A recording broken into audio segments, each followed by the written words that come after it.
जब जब धरती पर पाप बढ़ा तब तब भगवान ने अवतार लिया।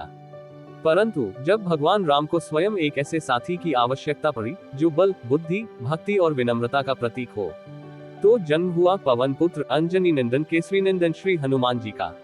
जन्म की पवित्र कथा। पृष्ठभूमि में शांत वन की ध्वनि।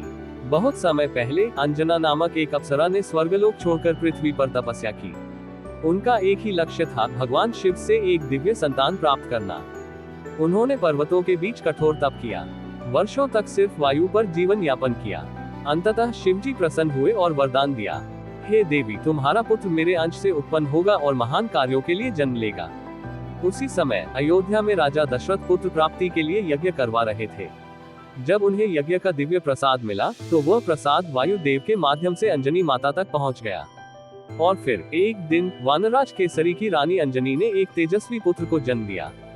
जैसे ही वह बालक रोया, आकाश में दिव्य प्रकाश फैल गया। वह कोई साधारण बालक नहीं था, वह था शिव का रुद्रावतार, वह था हनुमान। बाल लीलाएं। जब सूर्य को फल समझ बैठे, छोटे हनुमान अत्यंत चंचल थे। कभी पेड़ों पर चढ़ जाते, कभी पक्षियों से बातें करते और कभी आकाश की ओर ऐसे देखते जैसे वह भी उनकी दुनिया का हिस्सा हो। एक दिन सुबह सुबह, माँ, मुझे भूख लगी है। अंजनी माता ने कहा, बेटा, अभी कुछ समय में फल मिलेंगे।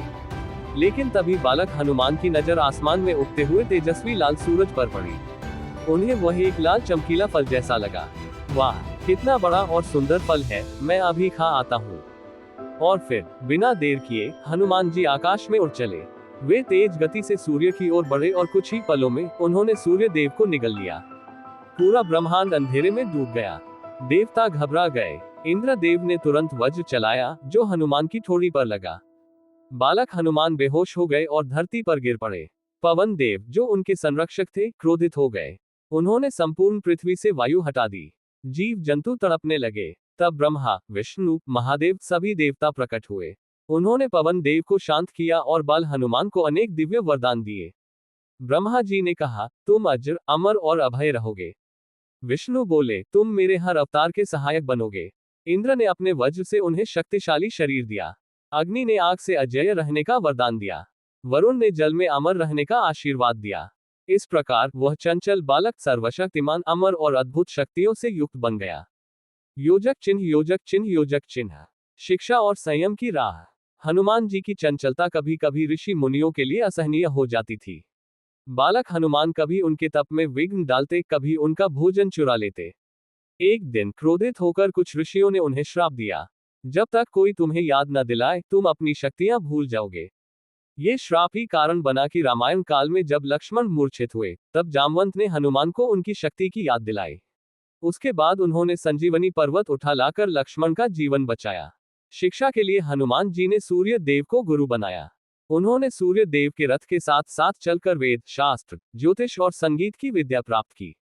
सूर्य देव ने उन्हें आशीर्वाद दिया, तुम संसार में ज्ञान के सबसे बड़े साधक बनोगे। निष्कर्ष, बाल हनुमान की प्रेरणा। हनुमान जी का बचपन केवल चमत्कारों से भरा नहीं था, वो भरा था भक्ति, विनम्रता और सच्चे सेवक की भावना से। उनकी बाल लीलाएं हमें ये सिखाती हैं कि सच्ची शक्ति संयम और सेवा में होती है। भक्ति हो निष्कलंक तो ईश्वर स्वयं साथ होते हैं, और जब वक्त आता है तो एक बालक भी ब्रह्मांड को हिला सकता है। तो मित्रों, ये थी बाल हनुमान की प्रेरणादायक कथा। अगर आपको ये कहानी पसंद आए हो तो इसे जरूर साझा करें। और हाँ, जय बजरंगबली कहना मत भूलिएगा।